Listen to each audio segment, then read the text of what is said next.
Hi friends, welcome to our YouTube channel. This is వీరు. ఈరోజు ఒక ముఖ్యమైన విషయం.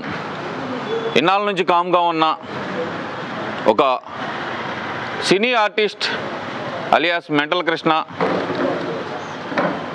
పోసాని కృష్ణమురళిని మళ్ళీ బయటకు వదిలేరు. ఆయన ఏం మాట్లాడుతున్నాడంటే, టీడీపీకి సపోర్ట్ చేసిన జయప్రకాష్ నారాయణ గారి గురించి చాలా తీవ్రమైన వ్యాఖ్యలు అయితే చేస్తున్నాడు. అయ్యా పోసాని కృష్ణమురళి, నువ్వేం చదువుకున్నావు? నీ చదువు ఎంత? చంద్రబాబు నాయుడు గారి విజనరీ లీడర్ అని ఆయన అంటే కనుక ఎవరో జయప్రకాష్ గారు అంటే నీకు వచ్చింది నొప్పింది. ఇక్కడ కులాల కుంపటి పెట్టడానికి ఏమన్నా వచ్చావా నువ్వు? లేదా ఇంకేమన్నా చేయడానికి వచ్చావా? కమ్మ వాళ్ళే ముఖ్యమంత్రి కావాలి అని వీళ్ళందరూ తాపత్రయపడుతున్నారంటే ఎవడు చెప్పాడు నీకు కమ్మ వాళ్ళే ముఖ్యమంత్రి కావాలని చెప్పి? జయప్రకాష్ గారు ఎక్కడైనా స్టేట్మెంట్ ఇచ్చారా? ఇవ్వలేదు కదా. మరి నీకెందుకు? అసలు నేను కమ్మాడివి అనుకోవటం ఏ రోజో మానేశారు జనాలు. ఎందుకంటే నువ్వు కమ్మాడివి కాదు కాబట్టి. నువ్వు అటు ఇటు కానాడివని అందరికీ తెలుసు. మరి నీకెందుకు అసలుకి ఇంత ఉలుకు?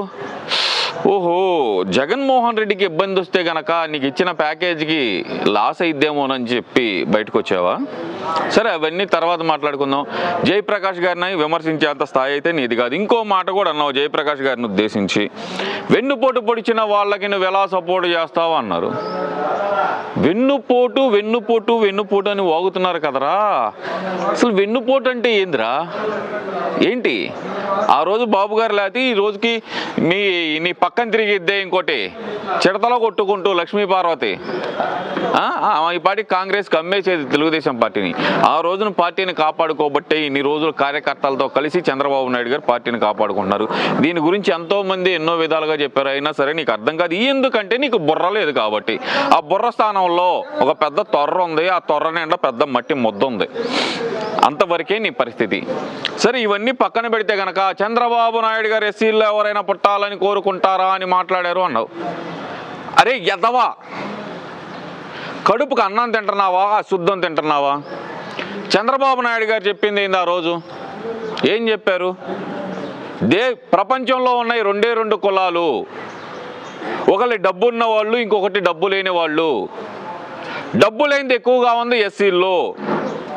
ఎస్సీల్లో డబ్బు లేదు కాబట్టి వాళ్ళలో ఎవరైనా పుట్టాలని కోరుకుంటారా? ఎవరైనా సరే ధనవంతులుగా పుట్టాలని కోరుకుంటారు అనే ఇంటెన్షన్తో చెప్పిన దాన్ని మీ ఇష్టం వచ్చినట్టు అడ్డదిడ్డంగా దాన్ని మలుచుకొని ఏదేదో వాగుతా 2019 ఎలక్షన్లలో దాన్ని లబ్ధి పొందాలని చూశారు. ఎంతో కొంత లబ్ధి పొందారు.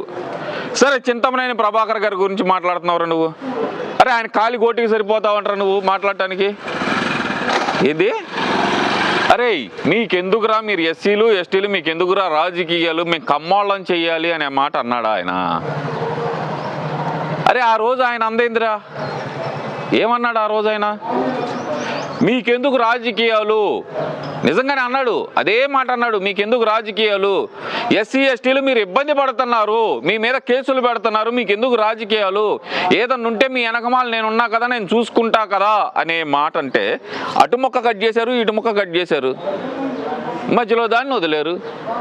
దాన్ని కూడా నువ్వు మాట్లాడుతున్నావు. సరే, ఇవన్నీ ఒక లెక్కలో అయితే కనుక అసలు కమ్మ అనే ఫీలింగ్ ఎందుకు తీసుకొస్తున్నావురా? ఎరా, నువ్వు కమ్మాడివని ఎవడైనా అన్నాడా?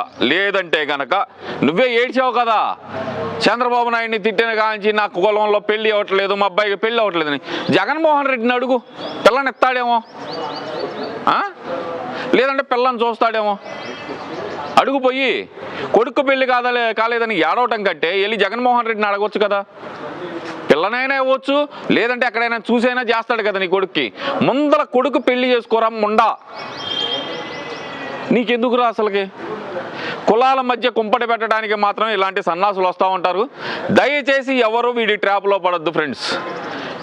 చివరిగా ఒకటే చెబుతున్నా, అరే పోసాని కృష్ణమురళి, నీకు దమ్ముంటే గనక నిజంగా నువ్వు కమ్మాడివి అని నీకు నమ్మకం ఉంటే, ఇది నీకు నమ్మకం ఉంటే, అర్థమైందనుకుంటా, నిజంగా కమ్మాడివని నీకే నమ్మకం ఉంటే గనక కాకాని నువ్వెక్కడ చెబుతావో స్థలం, లేదంటే మమ్మల్ని చెప్పమన్నా సరే మేము సిద్ధంగా ఉన్నాం.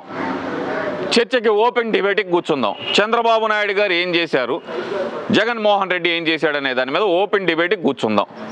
వచ్చే దమ్ముందా? ఏది నిజంగా నువ్వు కమ్మవాడి అనుకుంటే ఎందుకు చెబుతున్నా అంటే, నేను కమ్మవాడిని కాబట్టి నేను సవాల్ విసురుతున్నా. నీకు అర్థమైందనుకుంటా.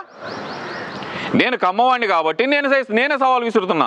చంద్రబాబు నాయుడు ఏం చేశాడు, జగన్మోహన్ రెడ్డి ఏం చేశాడు, ఈ రెండిటి మీద డిబేట్కి వచ్చే దమ్ముంటే కనుక రారా, తేల్చుకుందాం.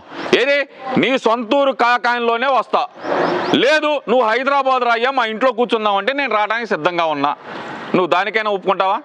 నా సవాల్ స్వీకరించే దమ్ము నీకుంటే కనుక, ఏది నిజంగా నువ్వు కమ్మవాడివి అయితేనే నా సవాల్ స్వీకరించే దమ్ముంటే కనుక జస్ట్ ఈ వీడియో కింద ఒక కామెంట్ చెయ్యి, నేనే వస్తాను నీ దగ్గరికి. ఓకేనా? Signing off.